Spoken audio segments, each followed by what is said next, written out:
Italy की 22 साल की एक लड़की जो बड़े से ट्रैक्टरों को उंगलियों पे नचाती है। एक डेयरी फार्म जिसमें 1000 गाय हैं और वहां पे काफी सारे लोग काम करने वाले बड़े बड़े ट्रैक्टरों को चलाने के लिए रखे हुए हैं। उसमें से एक लड़की थी जिससे हमारी मुलाकात हुई। वो थी इटली की 22 साल की एक लड़की, जिसके बारे में आज हम बात करने वाले हैं कि वो यहाँ पे नौकरी कर रही है तो उसका पगार कितना होगा, वो क्या काम करती हैं, कितने बजे आती हैं, कितने बजे वापस जाती हैं। ये सब कुछ आज के वीडियो में हम समझने वाले हैं। इस लड़की से जब मेरी मुलाकात हुई तो इसको मैंने पूछा कि क्या मैं आपके डेयरी फार्म में आ सकता हूं, तब इसने हाँ बोली और मैं पहुंच गया इटली के एक शहर में जिसको मैं अभी गूगल मैप में बताता हूं। भारत से इस लड़की के गांव में पहुंचने के लिए आपको बहुत लंबा चौड़ा सफर करना पड़ेगा।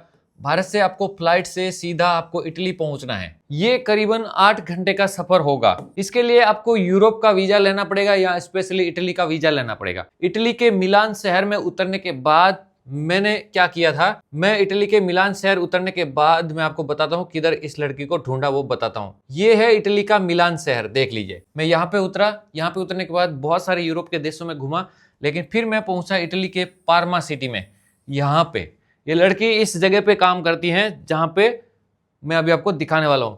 पार्मा सिटी से थोड़ी सी दूरी पे एक पहाड़ी इलाका जहां पे बड़े बड़े फार्म हाउस बने हुए, वहां पे इस लड़की का जो फार्म हाउस था। पहाड़ी इलाका ये आप देख सकते हैं पूरा।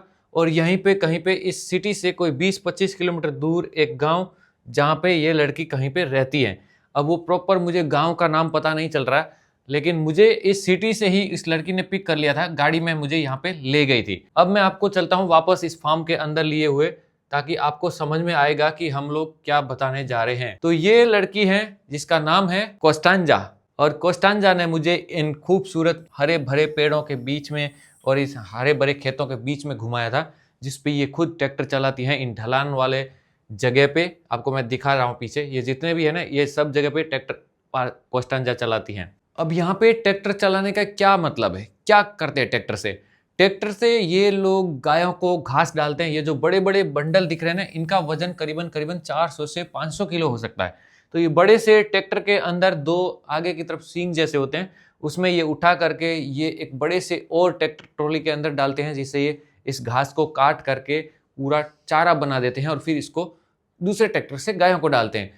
एक काम के लिए एक ही ट्रैक्टर होगा, ऐसा नहीं है कि वही ट्रैक्टर आगे पीछे करेंगे, ऐसा नहीं होता। उसको डाला, उसको साइड में रखा, दूसरे ट्रैक्टर को चालू किया और गायों को डाल दिया। और ये ट्रैक्टर इतने बड़े हैं कि मैं इसके पास में खड़ा हो जाऊं तो इसके जो टायर है ना, वो भी मेरी हाइट से बड़े हैं। बहुत विशाल काय ट्रैक्टर हैं, हाथी के जितने बड़े बड़े ट्रैक्टर है भाई। और इनके फार्म में एक ट्रैक्टर नहीं था, 14 ट्रैक्टर थे भाई, बड़े बड़े विशाल 14 ट्रैक्टर। उसमें से 2 से 3 लोग चलाने वाले थे, जिसमें से एक कोस्टांजा थी। अब मैं आपको यह भी बताऊंगा कोस्टांजा की सैलरी कितनी थी। ये देखिए, ये एक ट्रैक्टर आप देख सकते हैं, ये घास उठाने वाला ट्रैक्टर है। इसके पीछे की तरफ ये देखो हुक दिखाई दे रहे होंगे, कोस्टांजा इसको रिवर्स लेके जा रही है। अब वो घास उठा के यहाँ से लाएगी और फिर सीधा ट्रैक्टर तो उसके क्रेशर के अंदर डालेंगी, जिसके अंदर घास को जीरो किया जाएगा। ये देखिए, इस वीडियो में आपको दिखाई दे रहा होगा कोस्टांजा यहाँ से ट्रैक्टर ड्राइव करते हुए बड़ा सा बंडल लेके जा रही है, जो बंडल पूरा ट्रैक्टर के साइज के बराबर है, देखिए। और मुझे भी बोल रहे कि तुम भी आ जाओ इधर, और मेरे को भी ट्रैक्टर भी सिखाया, वो भी मैं आपको सीन दिखाता हूँ। देखिए, बहुत खूबसूरत तो बहुत प्यारी लड़की थी ये देखो कहाँ पे ले जाके डालती है, जरा ध्यान से देखिएगा। ये देखो, इसके पीछे की तरफ एक बड़ा सा ट्रैक्टर ट्रॉली चल रहा है, ये इसके अंदर डालेगी, देखिए। और अब मुझे कोस्टांजा ट्रैक्टर चलाना सिखा रही है। देखिए, इटली की एक लड़की जो मुझे ट्रैक्टर चलाना सिखा रही है। बहुत हैवी और बहुत ही ऑटोमेटिक वाला ट्रैक्टर था। इसको चलाना बहुत ईजी है, जितना बड़ा जितना ईजी चला सकते हैं। और सारा सिस्टम ऑनलाइन जैसा ही था भाई, बहुत ही ज़्यादा टेक्निकल ट्रैक्टर था। ये देखिए, अब जो चारा होता है ना, वो गायों को डालने के बाद उसको कैसे गायों के पास में लगाया जाता है, वो देखिए। ये देखो, ये है कोस्टांजा के सेठ का लड़का जो खुद यहाँ पे काम कर रहा है। यहाँ पे ऐसा नहीं होता कि भाई सेठ है तो काम नहीं करेगा और वो काम करने वाले मजदूर लोग काम करें, ऐसा नहीं, बराबरी में होता है। सेठ का लड़का खुद काम कर रहा है और ये घास से, ये सारा घास है वो नजदीक दे रहा है, जिसमें गाय आपको उस तरफ दिखाई दे रही होगी। ये गाय खाना खा रही है, लेकिन खाते खाते जब मुंह से ऐसे दूर हटा देती है तो उसको वापस ऐसे नजदीक दिया जाता है। और ट्रैक्टर भी इनके पास कमाल का था भाई, देखिए गजब कमाल का ट्रैक्टर बनाया हुआ है। और अब मैं आपको कोस्टांजा के सेठ को भी दिखा देता हूँ। ये जो भैया जी दिख रहे हैं ना, 64 ईयर के, ये जो है कोस्टांजा के सेठ हैं और ये इनकी सेठानी है। पहले मुझे लगा कि ये कोई काम करने वाला भाई साहब हैं, लेकिन ये खुद खेत में इस फार्म हाउस में काम कर रहे थे। तो बाद में पूछा तो ये बॉस हैं, तो मतलब वो खुद भी गोबर डाल रहे थे। तो ऐसा नहीं होता भाई, यूरोप वगैरह में जाओगे तो आपको भी काम करना पड़ेगा। अब 1000 गाय हैं, उनका दूध करीबन 12,000 लीटर पर डे होता है। तो वो 12,000 लीटर से दूध से क्या करते हैं, इस बड़े से टैंकर में भर के इस चीज वाली फैक्ट्री में लेके आते हैं और ये चीज वाली फैक्ट्री में ला करके इससे चीज बनाते हैं। वो भी आपको समझाता हूँ कि कैसे चीज बनाते हैं। यहाँ पे जो मेरा फोटो दिखाई दे रहा है इसमें दूध डालते हैं। ये जो बड़े बड़े कुंड देख रहे हैं इसमें देख करके उसको हिलाते हैं और इसके बाद चीज है वो अलग हो जाता है, चीज बन जाता है दूध में से। और उसके बाद वो जो अंदर का पानी होता है वो पाइपों के द्वारा बाहर चला जाता है और चीज को एक कपड़े में बांध करके, जैसे यहाँ पे एक कपड़े में बांध करके रखा हुआ है, फिर इस अंदर टिका दिया जाएगा। इसमें ऑटोमेटिक रोबोट लगे हुए हैं जो इस चीज को यहाँ से दूसरे कमरे में ले जाते हैं। ऐसे ऐसे काफी सारे कुंडे बने हुए, बहुत गहरे गहरे, 1,000 लीटर दूध आ जाए इतने गहरे हैं। बड़ी फैक्ट्री थी, अफ्रीकन लोग यहाँ पे काम कर रहे थे, काफी जबरदस्त था। आगे बढ़ता हूँ।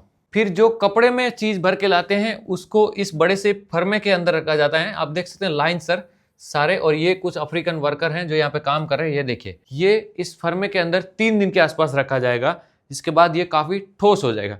इसके बाद ये खोलने के बाद ये नमक के कुंड में डाल दिया जाएगा।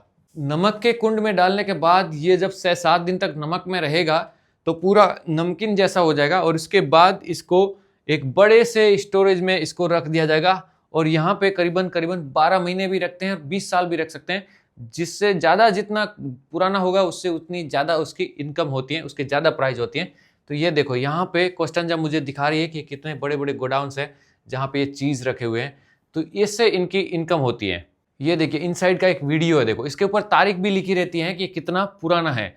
जितना ज़्यादा पुराना होगा उतनी ज़्यादा, ये 2023 का है, ये देखिए, तो ये सबसे ज़्यादा टेस्टी होगा और इसके ज़्यादा प्राइस होगा। बहुत ज़्यादा कठोर है भाई, एक पत्थर के जैसा ये चीज़ बन जाता है। ये देखिए इतने बड़े बड़े रैक बने हुए हैं, बहुत ऊंचा, बहुत कीमती। 700 रुपये किलो के आसपास ये चीज़ बेचते हैं भाई। एक बड़ा सा राउंड 15 किलो के आसपास है। कोस्टांजा की सैलरी की बात करें तो उसके महीने के 2-2.5 लाख रुपए सैलरी हैं, जिसमें ये सुबह 8 बजे से शाम को 8 से 9 भी बज जाते हैं, कभी 10 भी बज जाते हैं। इतनी देर तक यहाँ पे काम करती है और सुबह ये 5 बजे उठती है, जैसा कि मुझे उसने बताया। पहले वो सबसे पहले दौड़ेगी, एक्सरसाइज करेगी, खाना वाना खाएगी, नाश्ता वास्ता करेगी, उसके बाद खुद गाड़ी ले करके यहाँ पे आएगी। गाड़ी बॉस ने दे रखी है और फिर शाम को रात को 9 भी बज जाते हैं, कभी 8 भी बज जाएंगे और कोई छुट्टी वुट्टी भी नहीं होती है। कभी कभी छुट्टी रखनी हो तो बॉस से अनुमति लेती हैं और छुट्टी भी रख लेती हैं। ये है कोस्टांजा का कामकाज। बहुत अच्छी लड़की। कोस्टांजा के वीडियो आप इंस्टाग्राम पे देख सकते हैं, जिसका आईडी कोस्टांजा ही होगा शायद, ऐसा कुछ। ओके, तो आपको कैसा लगा ये डेयरी फार्म वाला वीडियो, जरूर कमेंट बॉक्स में लिखिएगा और मिलते हैं एक नए वीडियो में। तब तक के लिए जय हिंद, जय भारत।